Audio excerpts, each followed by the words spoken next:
Bob and John's Super Duper Variety Power Hour with your hosts, Bob Katie and John Picarillo. Rock and roll, shake it on down, shake it to the sound and rock and roll, shake it on down, shake it to the ground and rock and roll, shake it on down, shake it on. Welcome to episode 208 of Bob and John's Super Duper Variety Power Hour, RockPod number 2. Welcome, folks. I didn't want to do John's welcome aboard. He might sue me. Yeah, infringement. Obviously, the Collie Man is here. God, I hate you. Oh, come on. You do not. What kind of dog you got? What kind of dog do I got? Yeah, what kind of dog you got? Yeah, but it doesn't have anything to do with the dog I got. It has something to do with the drop. Come on now. Come on. Every day with you is a punch in the nads. Yes, it is. That's right. God damn it. Thank you for correcting me, Bob. That's how I learned. You're right, Greg. Thanks for correcting me. That's how I learn. That's exactly right. So we welcome to RockPod number 2. 2. That's right. Obviously, we're changed, as we will say before everyone. Hopefully, we're not going to anymore. Is that we're doing? You're going to be seeing a couple of different shows mixed in with our usual podcast. With Bob and John Super Duper Variety Power Hour. And on those two, which is Two Angry Assholes in the Rock Pod, it has just been me and Tom on the other one and me and Steve on this one. But I think as we go along, other people will get involved and we'll be you'll be seeing different faces on the different podcasts. Just to, get some more variety. There is variety in the Power Hour, so Variety in the Power Hour, Variety Hour. yes, Yeah, that's the Variety Power Hour. It's a powerful hour, and we're trying to bring the variety. That's right.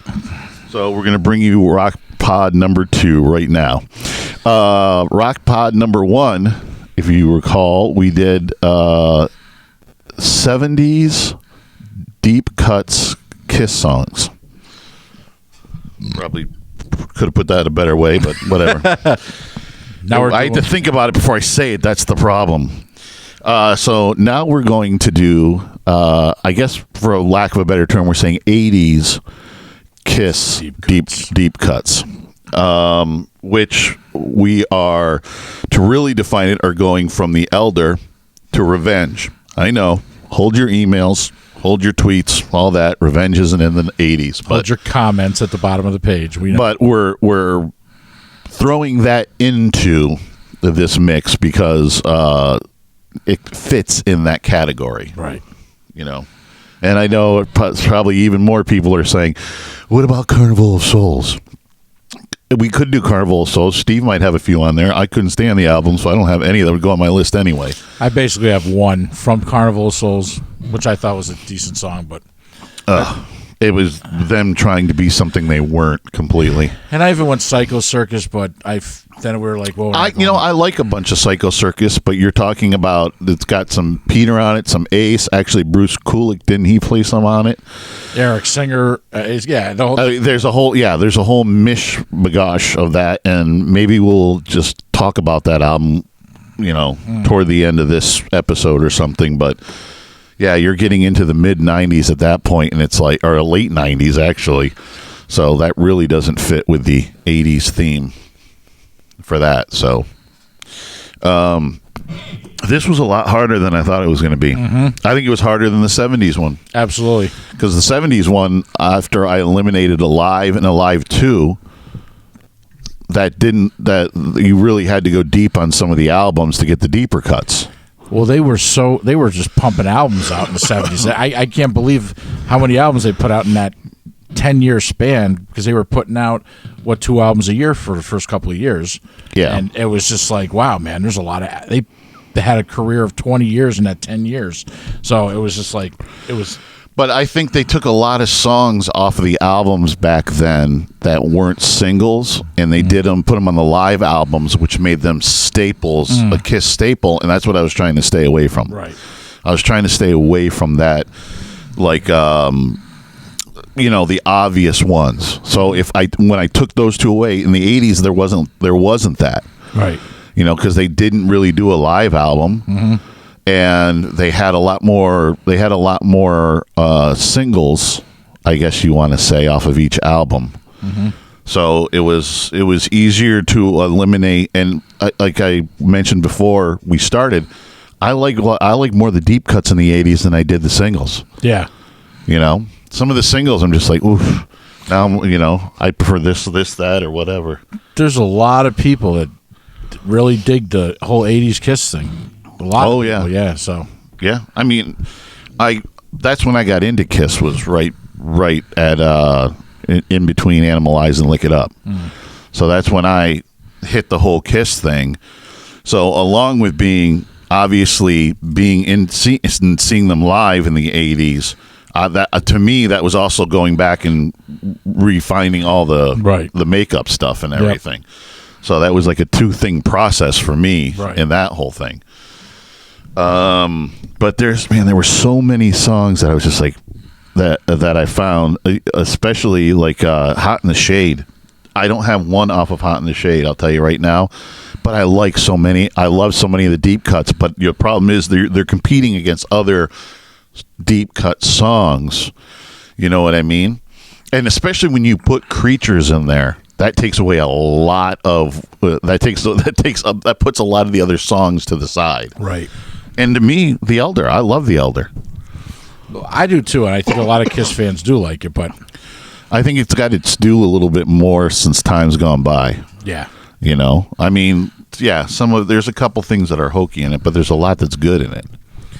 Yeah, I mean, I thought all the songs were pretty decent, but everybody's gonna have their opinion about it. There's Kiss fans that love it, there's Kiss fans that hate it, but they always try to pull it off like, well, the fans hated it and it was just a big mistake, and it's not a terrible album. It really isn't. I think the problem with that and Creatures of the Night was that especially a lot of the fans could tell that there was a lot of transition going on and a lot of chaos in lineup behind the scenes. Oh yeah. You've got Peter's definitely out, but Ace isn't enjoying what he's doing, and the rumors are swirling that he's going to be gone within a couple albums, and then they got to find somebody to replace him while they're recording an album. You know what I mean? It's like, I knew Ace was gone before Creatures because they were doing shows with just Gene, Paul, and Eric. Other TV show appearances. Yeah, they were just like no Ace all of a sudden because he didn't show up. And I found out Ace was gone when I went to the Civic Center and saw Vinnie Vincent walk out, and they were like, "Oh, this is our new guitar." I was like, "Where's Ace?" Of course, like you said, there wasn't the internet back then. You had no way of knowing this stuff unless you. I don't even know if rock magazines were carrying stuff like that at the time, but it was just like sometimes they didn't even know. Right. You know what I mean? It was more like, oh, afterwards you went like, what the fuck, and then you went and read about it. Yeah.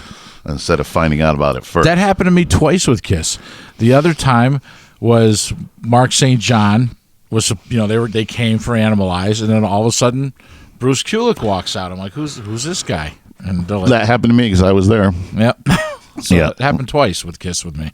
Yeah, because I was like, yeah, what's up with that? You know what I mean? Yep. Which actually probably the best thing that could happen to him, because Bruce Kulick was, a great fit for them in that time and during that time. When he stopped being a tree, it was great. He was a tree. Well, I mean, what are you supposed to do when you got the other two running around like maniacs? Right. You know what I mean? Just stay out of their way so you don't get hurt. Exactly. Stay out of your way. That poor guy, he's just like, just let me play my parts and, leave me alone. He's just he just isn't a walk around type of guy. Right. You know what I mean? Although Ace really wasn't like a crazy run around guy either. No, he was more of a stumbler. Yeah. He's a stumbler. Bruce was a tree. Vinnie Vincent wasn't a run around guy either. No, he was a kind of knees together kind of guy. Yeah. Yeah. Something like that. Something like that, yeah. Something like that. You're right, Greg. Thanks for correcting me. That's how I learn. So, this episode, we are obviously going to get into it. 80s albums, Elder to Revenge. Steve, what's your number 10? All right, so we can go either direction with this, right? So I'm going to just start with Revenge, actually, and I'm just going to say Spit.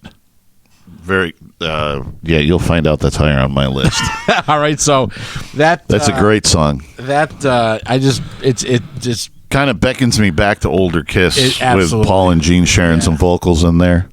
She's got big hips, sweet lips. Yeah, it's great. Yeah, it's probably one of the best songs off that album. Yeah, I would agree with you. So, my number 10, and it obviously with Spit, we noticed it's a Bob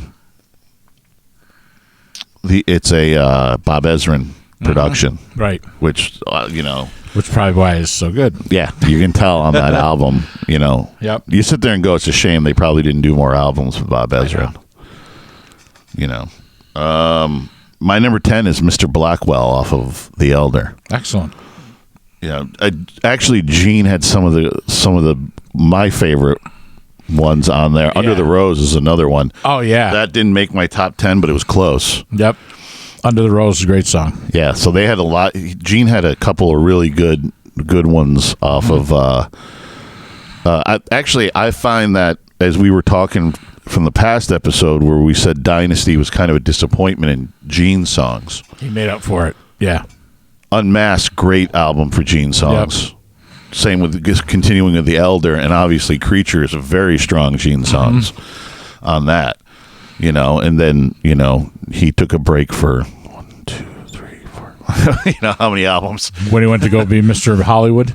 Yeah, when he just kind of, let Paul basically be the sole running person in the band. That's a sore subject with Paul. You think? I don't think it's a sore subject. I think he likes to discuss it and tell everybody it. Yeah. And you know what? I don't blame him, because if you don't take credit for things in that band, Gene will take credit for it. Absolutely. If Gene sees credit lying on the floor, he will pick it up. Listen, Gene still takes credit for "I love you" in the sign language. Yeah. Like, you didn't make that up, man. Yeah. Yeah. Although, Paul's really got to, they really have to figure out the who wrote the Kiss sign thing. You know what I mean? Well, they, Ace designed it, and I redefined it. Whatever. Yeah. Okay, so you put some lines around the outside. Okay, cool. All right, well, then just both take credit for it. Me and Ace. What? They never say that, but they probably just should. Me and Paul, or me and Ace, came up with the actual sign we see today. Right. And everybody'd be happy. Right, because they got to get that dig in there. Well, Ace designed it, but Paul redefined it, and that's the logo that we use. Yeah. It's like, oh, okay. Yeah, exactly. So in their case, somebody made the food, but the other person tasted it and decided it was good. Right, exactly. Right. Got it. Your number 9? Only You, off The Elder. Yeah, that's a good one too. See, there's so many that were Only You. Oh, it's even got the same effect. We just wow, cool. We just got sued. Thanks. So we were making nothing, and now we're making minus nothing. All right. Every day with you is a punch in the nads. Yeah, thanks a lot for that one. Not used to holding a tool with that kind of power, Stan? I'm kidding. I've seen yours while you were sleeping. It's great. Have the answers. See, I did that in a two-parter thing, so you can't. Now you get sued twice. What's your number 2? My number 2. Or your number 9? Only Use. See, that's another one too. It would the big 3 for Gene on that. What are Blackwell, Under the Rose, Only You, and Only You? Yeah, great songs. My number 9 is a Gene song, or a different album though. Rock and Roll Hell. Great song. Again, another album just full of them. And what do you think of the Ace Frehley version of that? It's not Gene. Right. It's hard to be better than what you think the original is, I think Ace. There was a rumor that Ace was gonna. And on top of it, I don't. It's nothing against Ace. Kiss has redone their own songs, and I've been like, no. They redid Rock and Roll All Night for Smashes, Trashes, and Hits, and I Right. couldn't get over that high pitched snare in the beginning. Right. I was just like, nope. It's got that weird snare. No, I don't like it. And redoing Beth, while Eric Carr does have a great voice, it's not. No, Peter. they should leave it alone. Just leave it. Just leave it alone. There was a rumor that Ace was going to re-record, or record, I should say, not re-record. He was going to record the whole Creatures album with him singing and to show people how it would have been if he had been on it. But it's like, yeah, but even if you were on it, what are the chances that you would have maybe had one song, if any? Okay, so now you're going to show. Listen, man, and he can't. He can try to sing Paul's stuff. That album is a Vinnie Vincent album. I'm sorry to say, and I don't know if people out there are going to agree with me or not, but it's like, Yeah, because he wrote some of the songs on there. Vinnie Vincent album. The he's playing guitar on it. The That's Vinnie. sound. Well, we still don't know. They still haven't really come clean on who all the guitars are on there. I heard Bob Kulick's on it. Oh yeah. I heard I'm Bruce, assuming. I heard Bruce was on it. The one thing I have gathered is I feel like the majority of the album, the guitars are actually Paul, not lead wise, but they went in there and he did a lot of the guitar work. Well, who would have thought Bryan Adams would have co-wrote War Machine? Yeah, right. I mean, That's so odd. it just what an odd pairing. Yeah. Yes, and I mean Bryan Adams cuts like a knife guy. Yeah, that's him, yeah. Summer '69. Yeah. That Bryan Adams. Yeah, that's truly bizarre. It really is when you read that. When you go through all these Kiss songs and you read the who's who on Who wrote them, right? Who wrote them? You're sitting there going, huh? What? I even had to look it up. I was like, it's got to be a different Bryan Adams. I heard the story before I noticed it. Yeah. So, Yeah. I heard the story before I noticed it. Went like, okay, that's interesting. What's your number 8? Little Caesar. I knew that was going to make it on yours. I gotta. If Eric, It's Carr, a great man, song. It is. If we had a top 20, that would have made my top 20. I just, something. The guy. But I just couldn't put it up against these other ones that I was coming up with. That was the problem.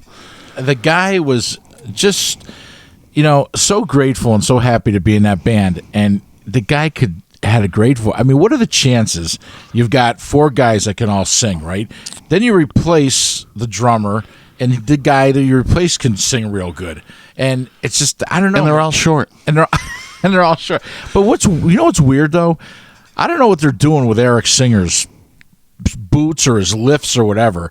He's got the same boots on as everybody else, and he's still down here, and they're up here. Now, when Peter Criss stood with him, he was even with him when he had the boots on. And Eric Carr was maybe a hair shorter. Eric Singer is still like down here, and the rest of the guys are up here, even with the platforms on. So Maybe he's really short. I've seen him without the boots on next to them, and he's like, Yeah. I just don't get it. I don't why they. It just looks odd to me that they're all standing there with the boots on. And he's down here, so Or maybe he can't balance on higher boots. that could be because all they would really have to do. You don't have to change the look of the boot. It would be lifts inside of them, I would think. Yeah, but maybe it's just not. He just doesn't feel it. Meh. You know what I mean? What are you gonna do? I don't know. You know what I'm surprised about? When Gene is obviously checked out for a lot of the albums in the 80s, why, and Paul's taking over, why didn't Paul think to himself, well, you know what? Maybe Eric's material, especially in the early days when he would just join the band, wasn't as strong. But why not write something with him or for him or help his songs and have some Eric songs on it?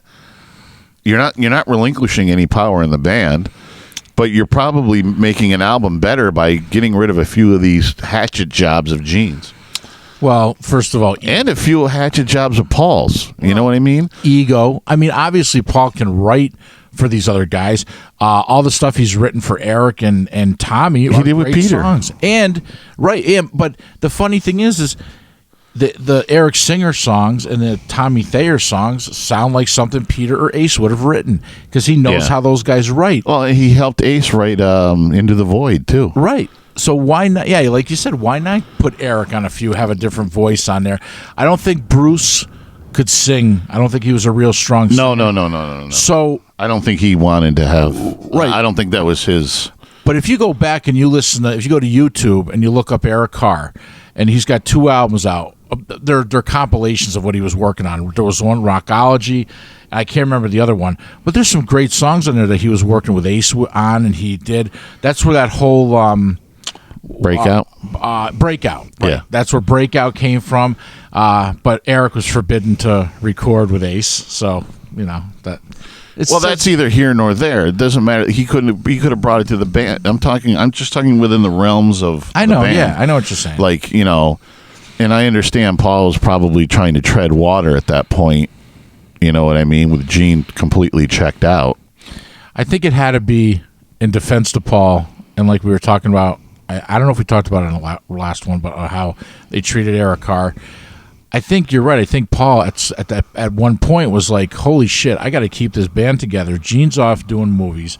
These other guys kind of look up to me. I'm kind of trying to keep that. It must have been, that decade had to be tough for him. Yeah. To keep everything in context. Sure. Without, it could have easily just been like, okay, well, this is over. Gene's gone. Yeah. So. And there's also nobody to check him. Because obviously Gene's not caring what the direction the band's going in, so when it went a little bit lighter with Crazy Nights and stuff, there was nobody to check him to go like, and we should stick on the harder side, you know what I mean? So, or Asylum or something. Somebody sit there and go like, you really shouldn't wear the fluorescent color thing, Holy crap! The pink gloves with the green fluorescent. Yeah. Nobody was there to check him. You know what I mean? To say. No, not a good idea. As Gene said, I look like the fucky, not the fucker. No, I thought did he say I didn't know if I was the fucky or the something fucker? Like that. I didn't know if I looked like the fucky or the fucker. It was he would have fit in Twisted Sister perfect at that time. Yeah, he would have. A real ugly guy with a lot of women's makeup on. Yeah, that was a disturbing era. Oh, that was scary.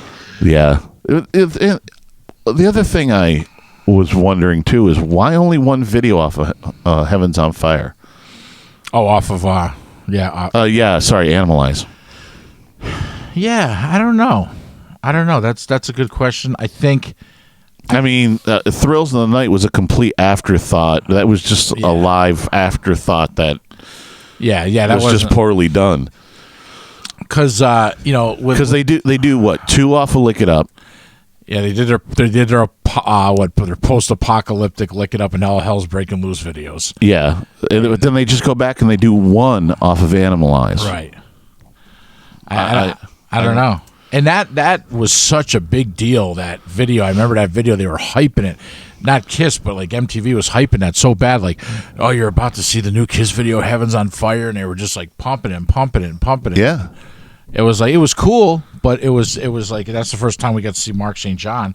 But it was cool, but it was just like, yeah, why didn't you? There was a lot of good songs on that album. So I don't you didn't think there was another hit off that album?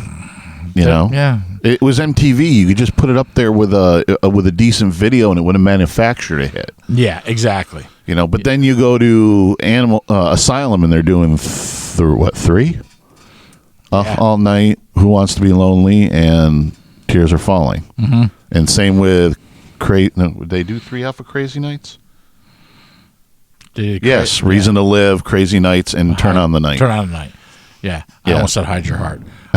No, that would have been in Hot in the Shade. What did they do? How many were they produced? Hide Your Heart, Rise to It, and did they do a third one on that? I don't know.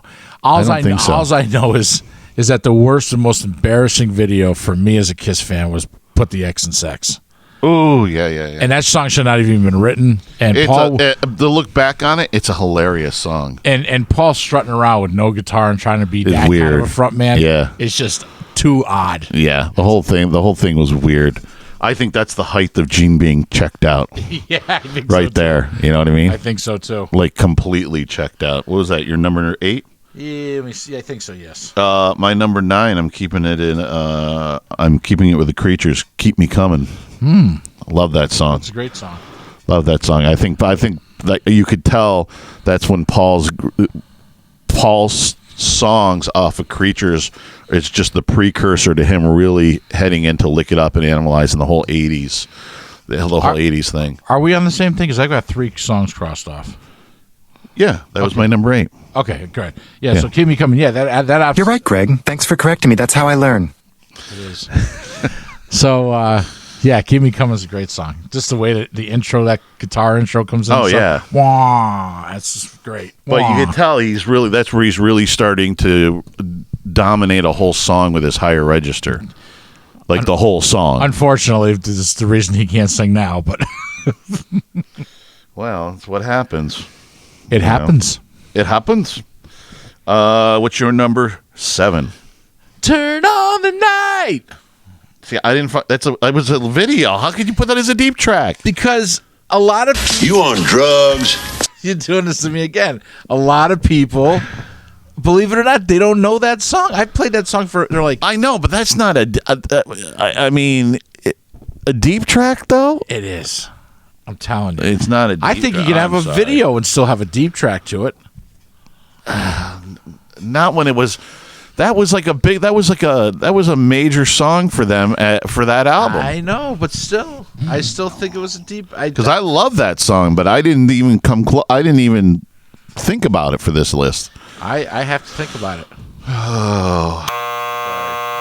That's what I call. All right, you call shenanigans. No, you can keep it on your list. I'm saying for me, I calling it shenanigans. No, I X them out as I go, so I know where I am. Oh, but yeah, I mean, it's a great song, but it's completely. Yeah, it was a completely big song for them. All right. You know, I remember that all over MTV. You say turn on the night. I say turn on the night. Tomato, whatever. I don't know. My uncle says you got a screw loose. Oh, yeah, my uncle. Your uncle molests collies.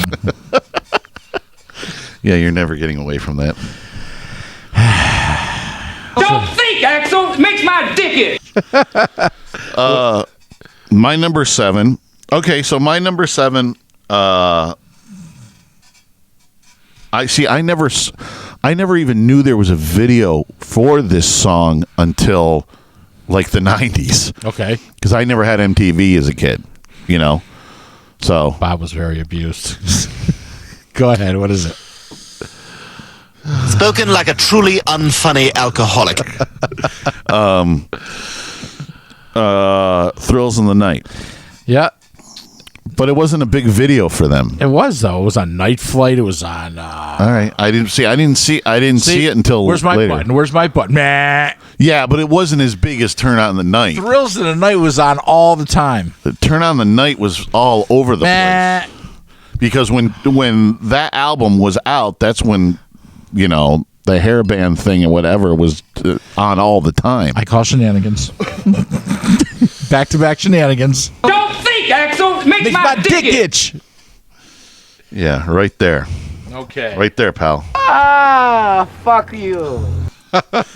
Yeah. Yeah, I was debating whether to put this on there. And you know what? I can take it off and I can fill it just by thinking of another song very easily. That's your choice. You know what? No. Just to piss you off, I will do the right thing and I will take that off, seeing that you say it's not, and I will put in its place. I will put Love Is Like a Slap in the Face. That's a filthy song. It's a great song, though. I think. See, that made me. I think that's where Gene reconnected and started waking up a little bit. You can take that 2 ways, you know.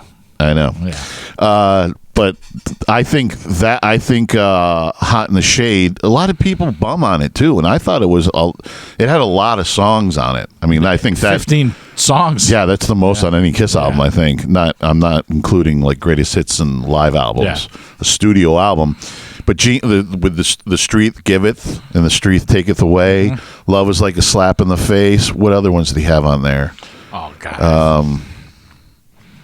somewhere between heaven and hell. That was one too. I mean, he had some great songs off of that, so I'll go with that. Love is like a slap in the face. I thought he had better songs on Hot in the Shade than Paul did. Here's why I'm laughing. Why? I got Thrills in the Night on here too. You're an asshole. Every day with you is a punch in the nads.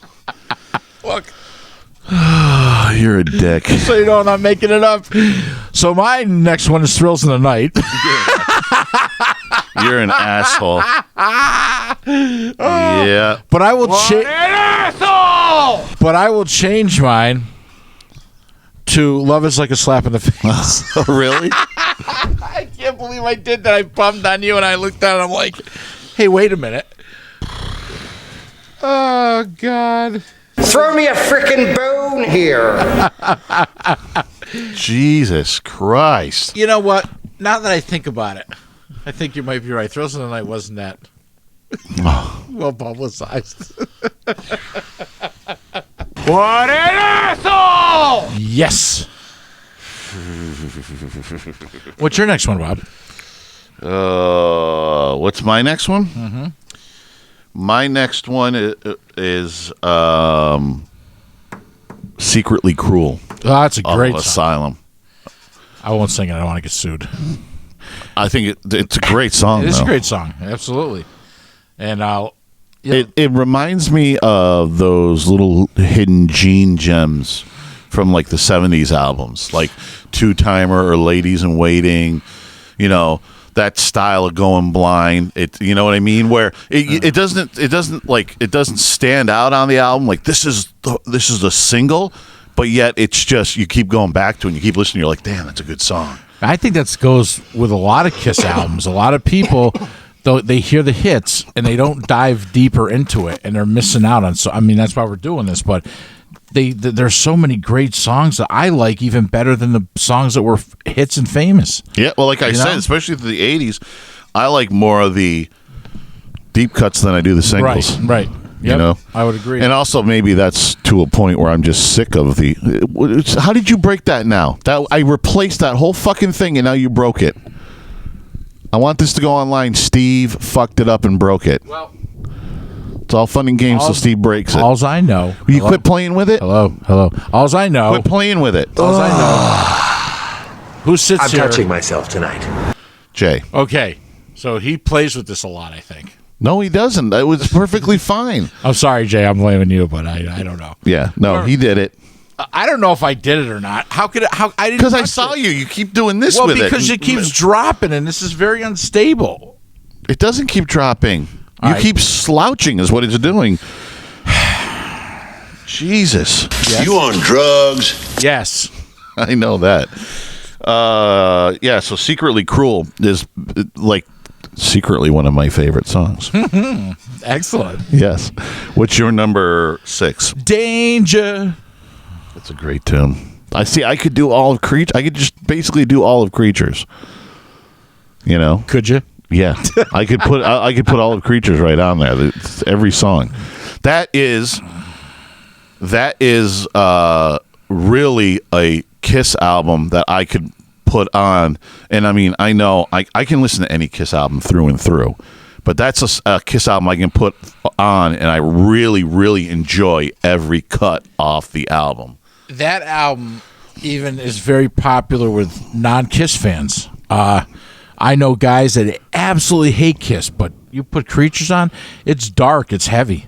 It's a metal album. They've never done. They don't do metal albums. Yeah, and it was heavy, man. It was a heavy album. It was dark. I mean, there's only a handful of Kiss albums that I could sit there and really say that I can really put on, and I really love every single song. You know, I think The Elder was very dark. Oh, the Elder was really dark. But like, you know, everybody's like, "Oh, how great Love Gun is of an album," and it is. But I can't listen to that whole album. Almost Human is a piece of garbage. I skip tracks, so I know. That song is just a piece of crap, and I can't. I'm rock and roll. Let's see, Rock and Roll Over. I can. Destroyer sometimes gets hard because it's just so played that you're just like, You know what? I don't want to hear fucking Beth.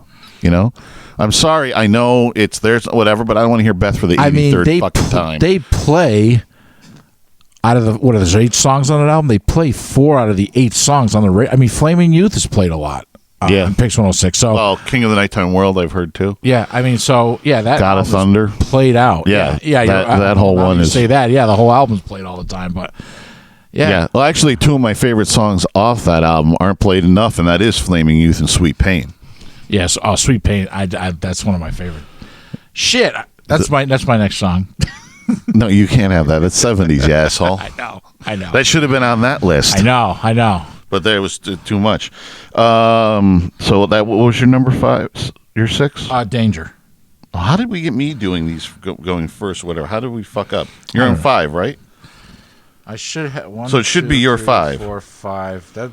Yeah. For some reason, I went to whatever. You're number 5. Okay. So While the City Sleeps. That's a good song. Yeah. Yep. The only reason I always used to overlook that song more was because I loved Thrills in the Night so much, and that's right before that on the album. Yep. So that's the only reason why that after Thrills in the Night, When the City Sleeps. Yeah, that's a good one. Thank you. Yeah. I kind of put that in Gene's 80s bunch of like When the City Sleeps, Good Girl Gone Bad, Murder in High Heels. Mm-hmm. He had that like, those deep track Gene songs. Gene songs. Welcome to Gene in the Night. While the City Sleeps. Yeah, it's got it in your head. You know, that is the production on that album is kind of very unique in a way too. The sound of that album. While the City Sleeps should have actually probably been on Unmasked. Yeah. Yes. That would have fit right in there. Yep. Yeah. If they had made it a little bit more, they could have made it a little lighter, and it would have fit right in. And who knows? It could have been left over from. We don't know. You know? Yeah. Right. It's not like Gene was like Right. Gene was just dropping off songs and going, "Yeah, Paul, record this for me, and I'll put the vocals on later." I know, right? And, go ahead. My number 5, which you already have on your list, is Spit. Spit, excellent. Yeah, that is actually my favorite song off that whole album. Yeah, that's just like you said. It goes. It's got that heaviness of Gene, and it goes into that Paul. It's just a great song. And it's got like that whole area that is obviously Bob Ezrin production. Yep. So I mean, it's a can't miss on that one. What's your number 4? 1,000,000 to 1. That's a good song. Yeah, I know. That might be my favorite off of Lick It Up. That's my favorite off of Lick It Up. Yeah, you know what I mean. Lick It Up again has a lot of because everybody goes to Lick It Up and all hell's breaking loose, and then a lot gets left to the wayside, but fits like a glove. Mm-hmm.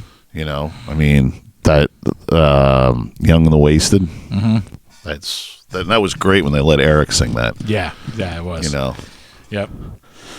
That was you don't realize how you don't realize how strong Lick It Up is until you really go back and listen to that album.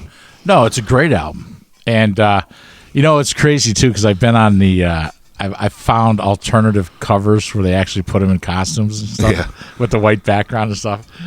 It's just funny because it could have been the whole. Well, that's a whole nother issue, the whole makeup thing. But anyway, why? What were you going to say? Well, just like I think that was an attempt to save Kiss, and I don't think they needed to do it. I think Vinny, by putting so much into those 2 albums, the music stood on its own, and I don't think they needed. I think Lick It Up was. I think Lick It Up musically was the right place, right time. Where I think Creatures, it's a stronger album in my opinion than Lick It Up, but it's just it's a year and a half too, really realistically, a year and a half too early. You know what I mean? Wrong place, wrong time. Yeah. Yep. You know what I mean? Because 83 is what it's really. I mean, you're really starting to that whole wave of the heavy metal wave is really starting to pick up steam. Right. You know what I mean? And I think when they did Creatures, it was too heavy even for people like to be like, oh, Kiss is really that's even too heavy for Kiss. You know what I mean? But you've got in '82. I mean, what do you got? When does Well, Shout the Devil had come out. was Shout the Devil '82? Yeah. No. That wait a wasn't minute. '82. Yeah, what? 83? That was '84, wasn't it? No, because Too Fast for Love was 82. Yeah. 81, 82-ish. So, yeah, that Creatures of the Night album could have stood toe-to-toe with Shout at the Devil. That's sure, and then but you've also got this undercurrent of these great metal albums being made. You've got Maiden doing Number of the Beast in '82. You've got actually, Number of the Beast was 79. What? Yeah, Bruce wasn't in the band. 79 was because Killers. Look it up. Killers. Okay, I'm going to look Killers. at it. You're gonna feel stupid. I'm pretty sure.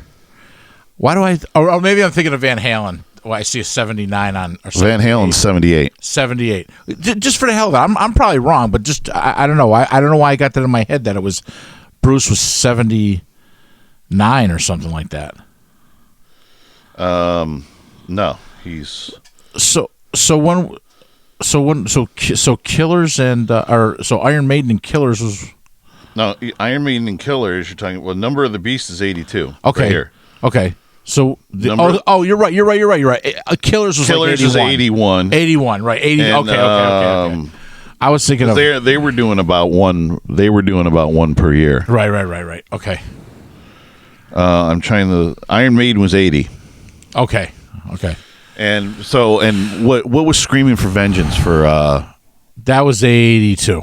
That was for Judas Priest. 82, yeah, because I remember that famous 82 concert. I got to check this now because you're now you don't trust me? Yeah, could be 81. it could be. Dude, that was freaking 25 years ago. How am I? 30 years ago almost. Judas Priest. All right, let me take a pause for this station identification. Something like that. Yeah. So we have that music.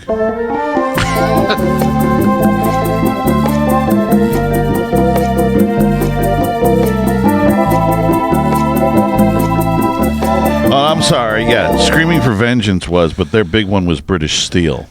Well, there was right? there was the three. There was British Steel. There was Point of Entry, and then there was Screaming. Those were the three big Priest albums that you see right together. Oh yeah, Point of Entry 81. Yep. Okay, so you're talking 80. Yeah, so you're talking about the movement, and But yeah, there was a lot of heavy shit coming out that time. Yeah, so it really then it really does. Maybe they thought it was too heavy for Kiss at the time. Creatures was. I don't know. You know what I mean? Well, you got to remember too. Look at the two prior albums. As Kiss fans, yeah, we love them, but prior three albums. I mean, you got Dynasty, you got Unmasked, and you got The Elder, which were not by any means anything great. And then all of a sudden, bang! You come out with an album like Creatures. It's like, wow, that's like a slap in the face. Loving you. Never mind.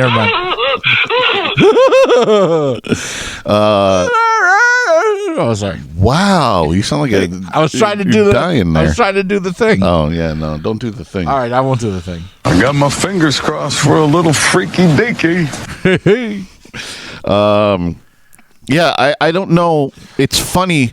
It can't be just the makeup that took them from descending with Creatures of the Night to suddenly in an upward, No, it was the music, but I think they thought that they needed a gimmick. It was a gimmick. But Creatures of the Night, to me, is just as good as Lick It Up. Yeah, I agree with you. That's what I'm saying. I don't think they thought that it was, and I think that they thought that they needed a gimmick and taking the makeup off. I don't care if it was the right time. That's what Gene says. Oh, it was the right time, and it was just time to do it. That's bullshit. Those two albums were strong, and they took the makeup off as just another way to sell albums and get. That's my feeling on it anyway. I don't think that. I think it was premature. I think they should have let it go and see how would have. And hey, maybe the whole makeup thing was getting hokey to them too. Maybe it was getting to be like, hey, this is getting silly now. Let's just do it. And actually, it was pretty. It was good seeing all the turnover in guitar players. That means they would have had to come up with a character for Mark St. John, and then one for, and I don't even know if Bruce would have been in the band with the makeup. He might have been. He might have been. You know what I mean? There is because his brother was like that. Bob Kulick. That he was kind of about wanting to do the makeup thing. There is stuff on the internet of Bruce with makeup on, and it's sort of like this dog image. I was like that dog man. Woof, woof, dog man. Woof. My uncle says you got a screw loose. Oh, yeah. Your uncle molests collies. Right. It's the only dog drop I got. So, you're number 4.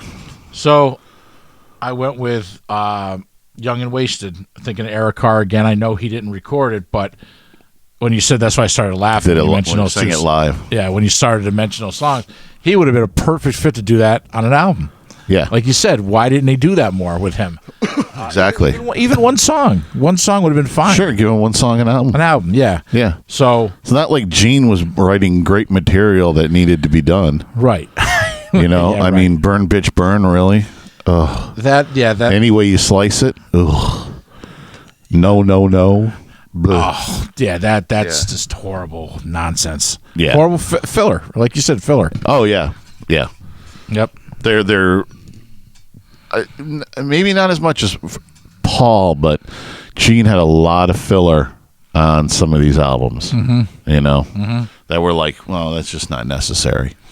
They could have given them. They could have done better songs and given them to Eric. Mm-hmm. But you know what? I felt more. They probably felt more than anything in the '80s that they were kind of in an arms race with other bands. Well, yeah. Yeah. You know what I mean? Like they got to get it out there. They got to get it out there. They got to get it out there. You can see how they changed with the bands that were coming out. Like like Lick It Up was actually kind of a good look for them. They had the leather. They had it was Animalize wasn't bad.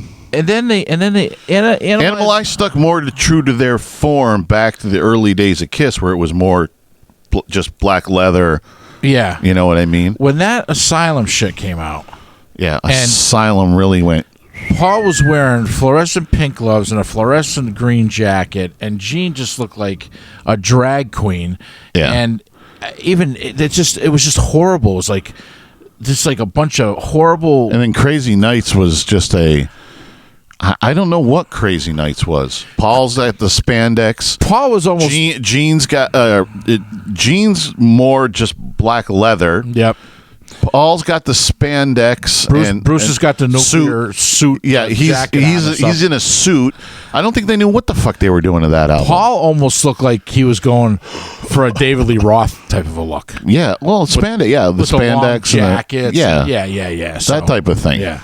Yeah, and then 88 hit, and then, when 89, when they did Hot in the Shade, again, I don't think they really knew what they were going for. Were they going for like the executive look or something? And then they all had nice shirts on, and and then they finally got their look right on Revenge.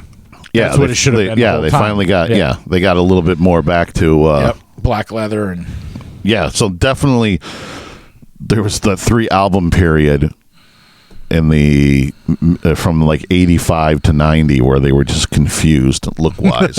Yeah, not that I think Hot in the Shade was bad for them.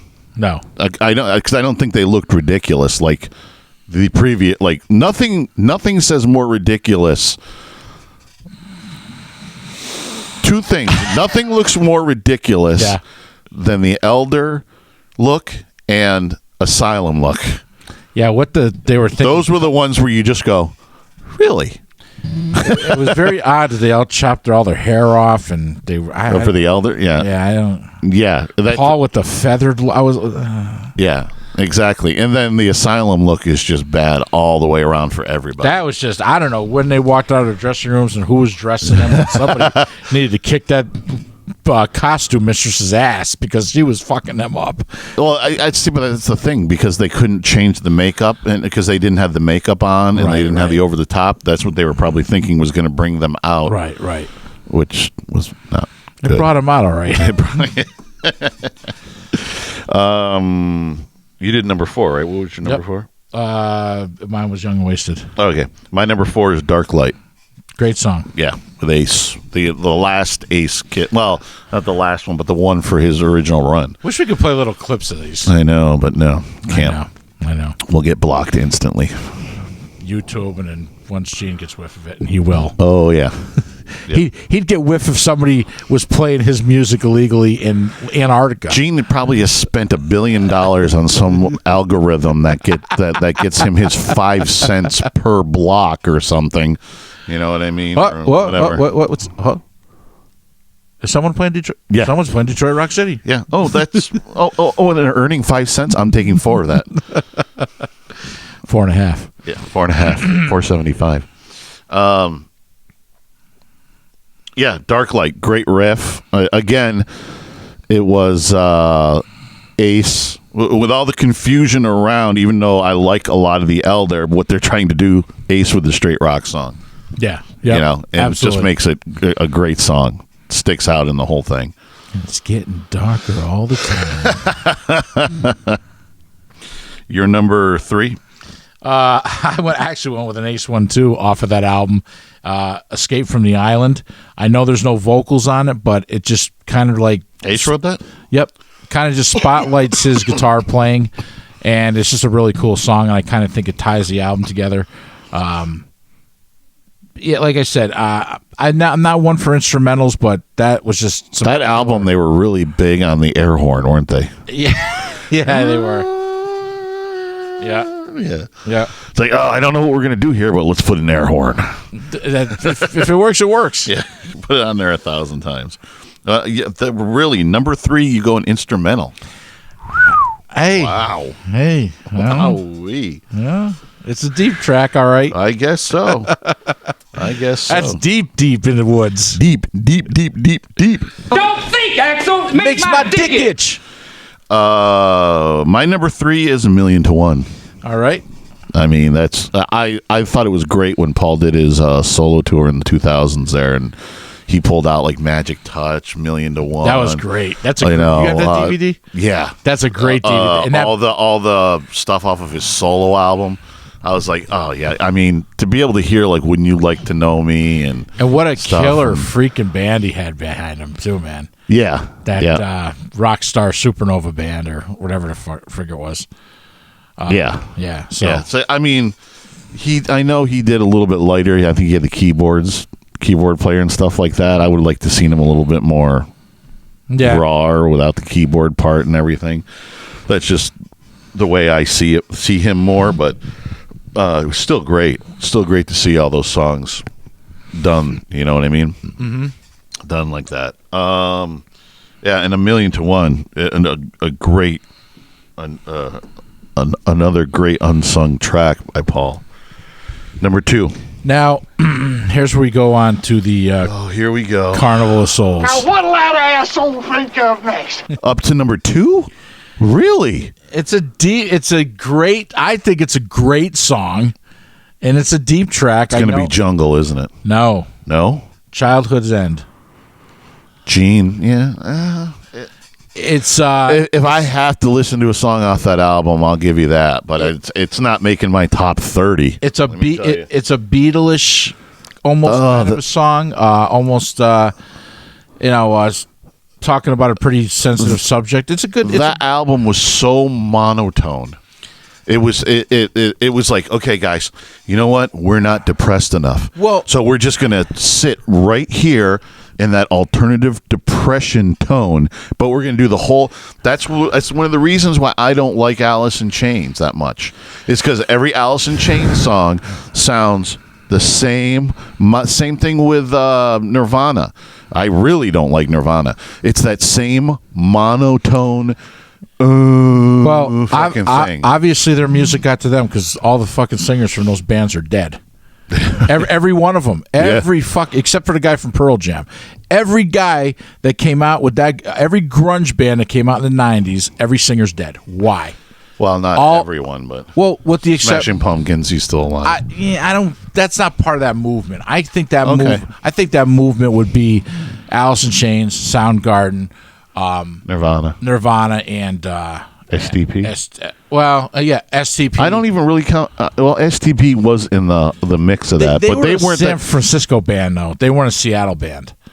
Oh, STP I love because they weren't that monotone. A lot of their shit was so different. And I forgot to mention the guy, for anybody who doesn't know this, Pearl Jam was originally called Mother Love Bone. They had a singer. He died of a heroin overdose. Every singer from every band, with the exception of Pearl Jam, is dead. Coincidence? I think not. I think the music drove him to it, personally. Yeah. That music is so depressing. Yeah, and when Kiss decided to do that whole album like that, I was like, oh, you know what? I think I let Phil borrow I think Phil still got it. So you never wanted it back? I don't want it back. Well, why was it? It was called Carnival of Souls, the final sessions. Yeah. Maybe they thought, who knows?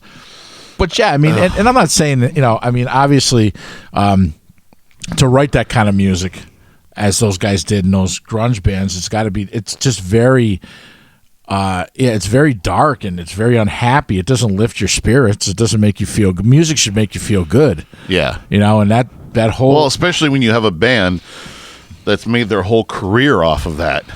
Right. Right. It's like when Van Halen put Van Halen 3 out with Gary Cherone. Love Gary Cherone. So disappointed that they just misused him because Ed wanted to get serious. Mm-hmm. I want to get serious, so I'm going to write an album that is no fun. Yeah, you've been writing party music for 20 years, man. Don't get serious on us now. Yeah, don't get totally fucking serious. What the hell's all this shit?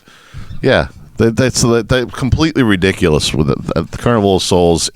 Carnival of Souls is absolutely my least favorite Kiss album of all time, without a doubt. I just even with Monster and Sonic Boom, which I still like a bunch of songs off of each album, even though I can't put them in. I can't put those two albums ahead of any 80s or 70s album, but I can still put it above Carnival of Souls. There are good Gina Paul songs on there, and if you just close your eyes and pretend that...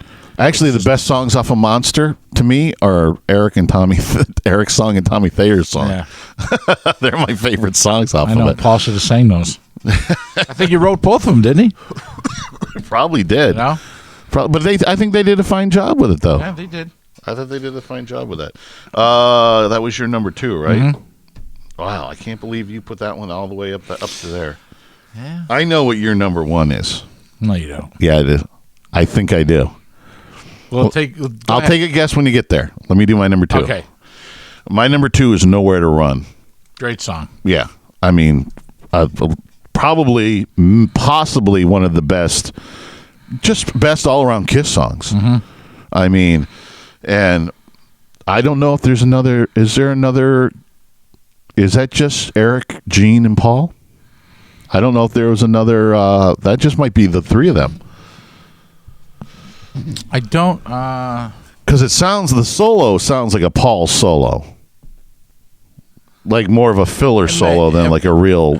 You know what I mean? It might be. I wouldn't be surprised if that was the 3 of them. What the fuck are you doing? I don't know why it does that. It's loosey-goosey. Jesus Christ.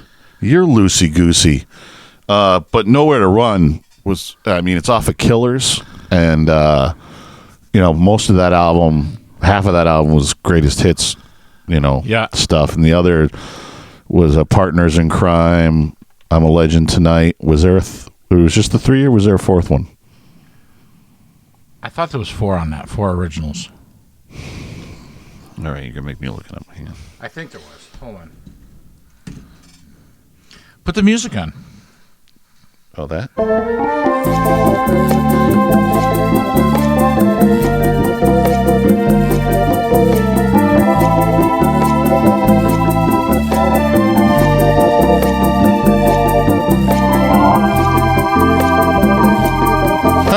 They don't even have it listed in their discography. They don't have really? In the one that I'm looking at. Yeah, I'm not even finding it in their discography, which is very strange. Yeah, they don't. That's disheartening. That is disheartening. But it was an import, so maybe that's the reason why. Yeah, they don't have it at all on there.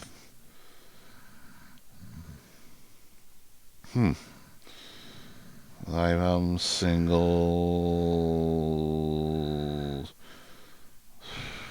Let me see. They have it in this discography. No, they don't have it in there either. So I don't know. I thought maybe there was 4, but maybe there's just the 3. There might be. There might be. There might be. There might be. Nowhere to Run. Great. Just, I mean, one of Paul's best, I think. Yep. Just awesome. You know? And a little bit different because it has like they're rocking it, but they got some acoustic in there and stuff like that. A little bit different than, it's funny because it also, whatever sessions they brought those out of, they don't sound like any of the albums around what they were doing. Yeah, I wonder where those were left over from. If they were, they just wrote. But they don't sound like they would have fit on anything else. I don't think they fit. I'm. My guess, and this is just an educated guess from all the stuff I've read and everything, is that probably didn't they have stuff written and weren't they headed in a different direction for the Elder? Yep. And then when they got together with Bob Ezrin, they went to that. Yeah. So I tend to wonder if that was, you know what I mean? That would have been a lot better. Oh, it would have been a great album. Yeah. But to say that, but I love the Elder. Yeah, so I know. I like a lot of the stuff off the Elder. I would have liked to hear, I just would have liked to heard another album with what they were coming up with that stuff. Mm-hmm. You're number 1. Well, go ahead. Nowhere to Run? No. I thought that might be it. But you're going to, believe it or not, it's Saint and Sinner. That's a great song. That is a great song. Yeah, I'm a saint. But deuces are wild. Yeah, but wake up is that whole, like I said, that whole Creatures album. Right. One from the first track to the last track. When you said that too, about Creatures, I was like, yeah, he's right. Every song on that album is great. I mean, I Love It Loud's the only one that I'll listen to, but I don't love anymore, and that's just because I've heard it so much. So much, right? You know what I mean? I've just heard that way too much, which I think, to be honest with you, I like War Machine better than I Love It Loud. And it's so funny because War Machine sounds to me like a slowed down version of Sex Type Thing. No, Sex Type Thing is a sped up version of War Machine. War Machine, whatever. Yeah. You're right. Yeah. Exactly. War Machine came a lot longer. That's how I learned, Bob.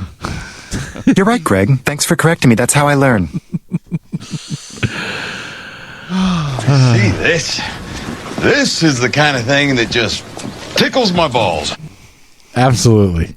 Yeah, I can't complain about that. I mean, I don't think that. Definitely, that's a top 20. Actually, I probably would have put all the deep tracks off of Creatures. I mean, if you take away I Still Love You, I Love It Loud, Creatures of the Night, I would have put the whole rest of that album in. Yeah, I would have put I Still Love You in the garbage, but why, you don't like that? I just hate that. I don't know what it is about Probably because we heard it too much. Yeah, maybe. You know what I mean? They used it a lot It's during the so 80s. slow and so freaking long. Yeah, I think that's probably the problem with it more is it's long. But if you listen to most of the ballads they did through the 80s, that's probably the best one. Yeah, you had to be an asshole, didn't you? 2. Okay. Hold on. You take a guess what my number 1 is? You have no idea, do you? I have no idea. You have no idea? None. King of the Mountain. Wow. All right. Love that That's song. a great song. I have no idea, but I heard that was such a great opening song for an album. It's just a killer Paul track. Yeah. You know what I mean? Yeah. It's That is a great song, actually. Yes. yeah. It came down between Nowhere to Run and King of the Mountain, and I think King of the Mountain, just for some reason, I'm always more. You know what I mean? Mm-hmm. It's just like with Motley Crue. You know, when you go deep tracks on something like that, and City Boy Blues, great song to open an album with. You know what I mean? Yep. But King of the Mountain, yeah, just awesome. Great drumming, great. It's everything, backing vocals, the whole melody and everything. You know, it's got great melody and it's got great power. Yep. And when Paul hits on those two things, it's usually they come out to be my favorite songs. Sure Know Something, one of my favorite songs. The power of that chorus. They hit the power in the melody. You know, it's great when they hit that together. It's like chocolate and peanut butter. It works great together. You just can't go wrong. I mean, realistically, Paul could have been a solo artist. I know Kiss. I mean, yes, you're going to say, "Oh, bullshit." Well, it launched him and everything like that. Yeah, it did, but he could have. His songwriting talent was, above and beyond. I think Ace's too. Ace probably would have ended up being a solo artist if he never was in Kiss or something else. But they just yeah. But you know what though, I think Ace needed Kiss to get to a certain level of songwriting and singing. You know what I mean? I think he was afraid to sing too. I don't think he wanted to I think he was also writing the songs and stuff. Gene and Paul, I think, for as much credit as they get for pounding Ace into oblivion on a lot of shit, they should be given the credit of them going like, no, let's use that's great. Hey, you know what I mean? If you're not going to sing it, but let's use it. Right, you know what I mean? right. Like Parasite. Because for a while, Cold Gin and Strange Ways and you know what I mean? All three of them were singing his songs. Yeah, exactly. So, I mean, it's like, why not? So I think Ace needed a little bit more, a little bit more. See, here's the thing, and I think I've noticed it. I don't know, like Ace's first round with Frehley's Comet, when he surrounded himself with a lot higher talent, like Todd Howarth, you know what I mean? Regan. Yeah. His music was a lot better. His songwriting was a lot better, right, and everything. And it seems like lately, when he's just shut himself off, and it's just like, I'm writing these songs, I'm doing it and stuff. They haven't. I think you see the rough end of Ace, and you don't.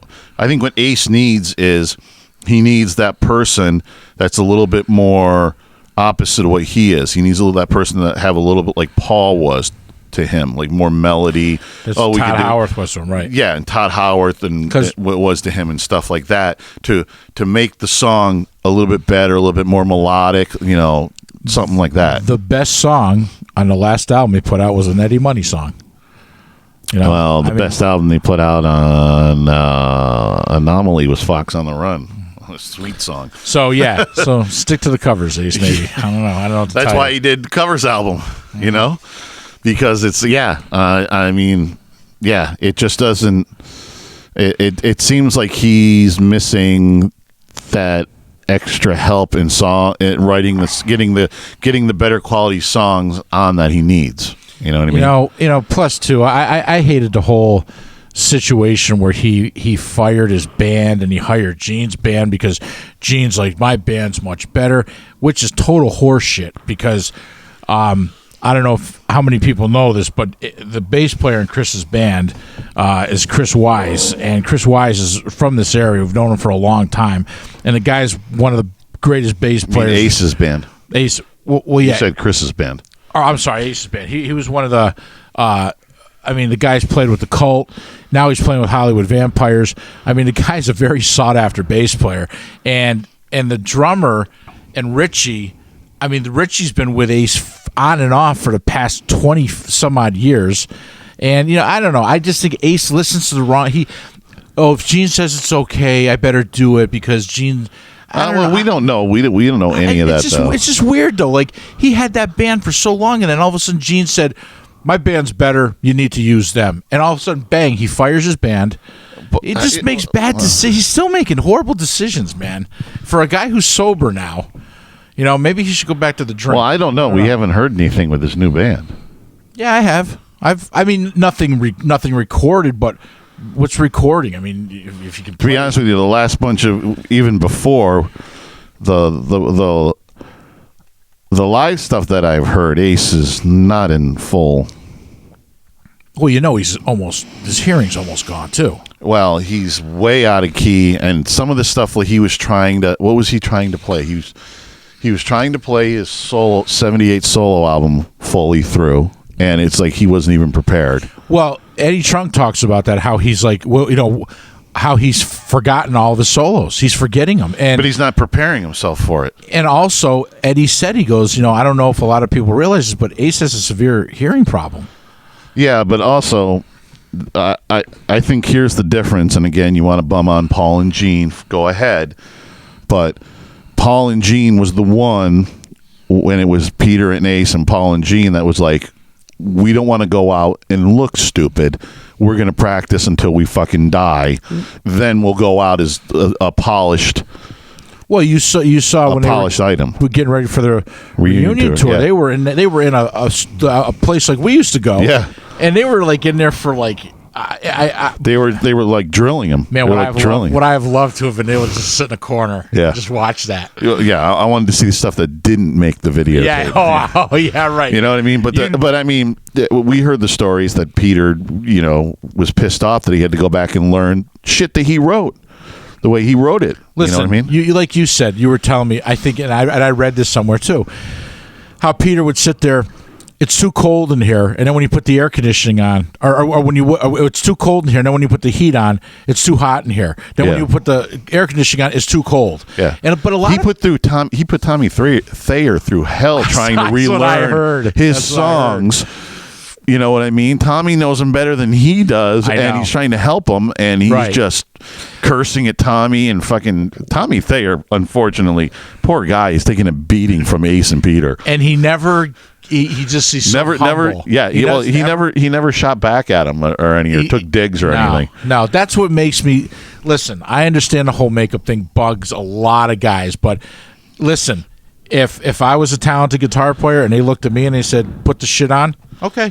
Yeah. I mean, you're not going to not do that gig. I still love the story about I don't know what gig were they at, and it's after they Ace had almost missed a few shows. And they made they made a suit for Tommy. Yes.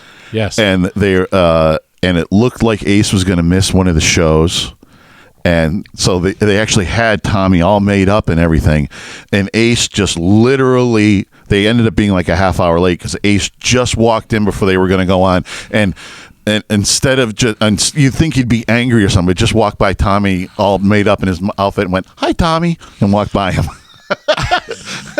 That's the prickness of Ace. Like, you don't think you're going on, do you? No, but it was just no. But the way it was described was he just walked in and went, "Hi, Tommy," like hi. Well, as if he was just a normal, and not even sitting there in makeup, just hi. Well, it's just like when Peter made comments. He's like, this guy's dressed in Ace's stuff.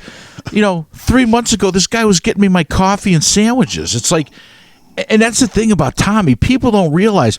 Tommy put together all the Kissology videos. He put together Rock the Nation. Any video that they did in the last 20, almost 30 years. And he put together Kisstory. He put together the Monster Book.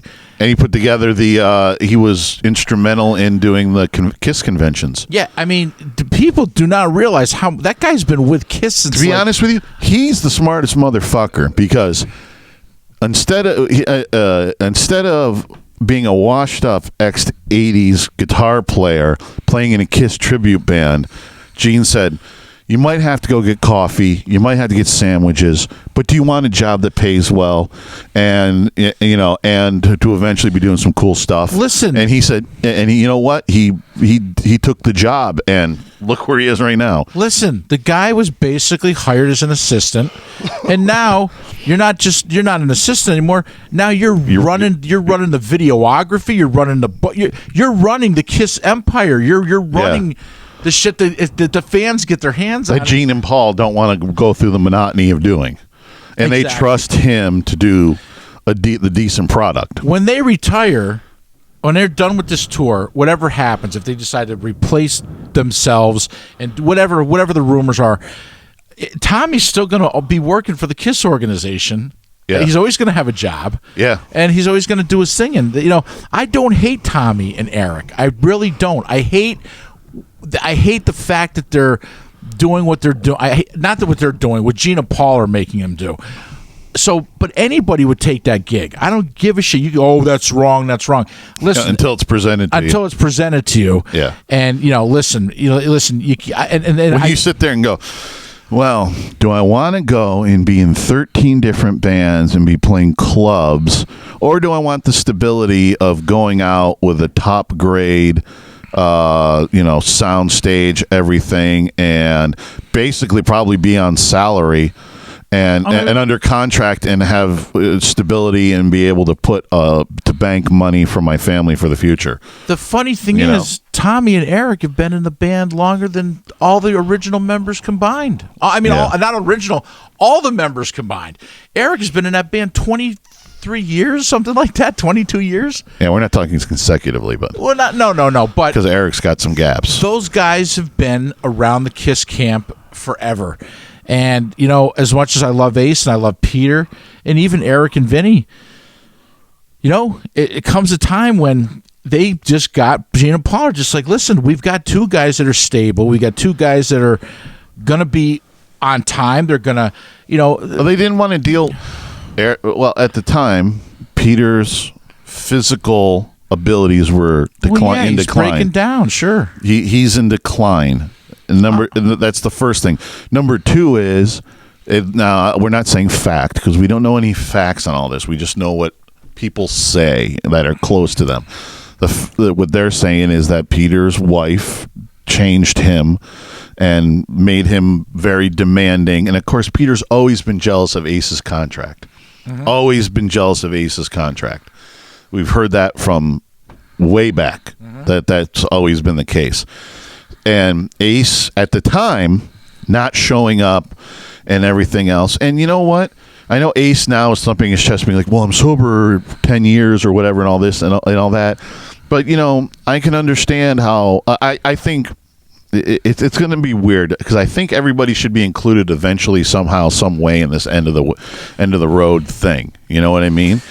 But I understand for the last 20 years, me and you doing the band thing together and running through people and through the band and stuff like that. After a while, when you get people that show up, know their parts, do their stuff, and you have a great time with, and you're not worried about all the extra bullshit of, are they going to show up? Are they going to put, you know what I mean? Are they going to know their shit? Are they going to be able to play it? Are they going to, you know what I mean? That is a horrible. Is today Tuesday? Are we going to have to go drag them out from underneath their bed? Fuck. We had to do that a lot. Yeah. And it's like, after a while, you're just like, well, okay. You know what? I get to a point where you get a collective group that you feel comfortable and you feel good with and you play great with. You're like, I don't want to leave it. Listen, when you got these guys and you told me, you said, listen, man, this is like, I don't have to even, there's no, like, I don't know, I forget what days you guys practice, Monday or Wednesday or Monday. Monday, those three guys are going to be here. Yeah. They're going to know their shit. Yeah, it's great. They show up. They know their shit. We play it. I mean, we play some songs out of the right off the rip the first time, and it's like we all sit there and look at each other at the end and go, well, that came together. I mean, you know what I mean? Holy shit. That's half the reason, my frustration, too, of like, how many times, I'm not going to mention names because I don't want to drag anybody down, but there were so many times where you would have to go over, or I would have to go over and be hitting the lead guitar player's pedals for him, or you would go, you're trying to concentrate on your part, and you have to cue three other people. I mean, that's and I get that. So when you talk about it like that, and you say, hey, even the queuing thing's not a big deal. I mean, me and John still do that, but now it's more I look over and it's a glance or something like that. Yeah, and sometimes he already knows it. We've done it so many times. Sometimes he's like, yeah, I know you're going to cue me, but we're doing it anyway. Well, John is a totally different entity now. John was, now. He's so focused and so into it, and he changed and he adapted, and this is what this is why all you guys are doing. You guys get along so well and everything goes so well. Where, even with me, I'm better and things are better, but I don't even trust me at times. You know what I mean? So we don't. There's that. Right. So there's. You showed up today. There's always going to be. Bravo. There's always going to be that. Who wants worry? You go like, oh my God, is this guy going to show up to the fucking gig? Oh Yeah. no, yeah, no, they've been here. They've been here for an hour already. Oh yeah. You know what I mean? So I get it. There's no doubt. So I get it. I get that with Kiss, man, and I get that you get sick and tired of dealing with boobs. Yeah. And buffoons. You know what I mean? Buffoons. Buffoons. And what you just said there, you crossed the line, buddy. I know. I'm sorry, that was the wrong button. Your button is. Oh, I wish I was Beyonce. I know it is. Well, that is. Wow, we're way over. Are we? Yeah. Well, let's do one thing and get out of here. Okay. All right, you primitive screwheads, listen up. Time to make the chimmy fucking chongas. You can find us at Bob and John's podcast at gmail.com, on buzzsprout.com, Spotify, and iTunes.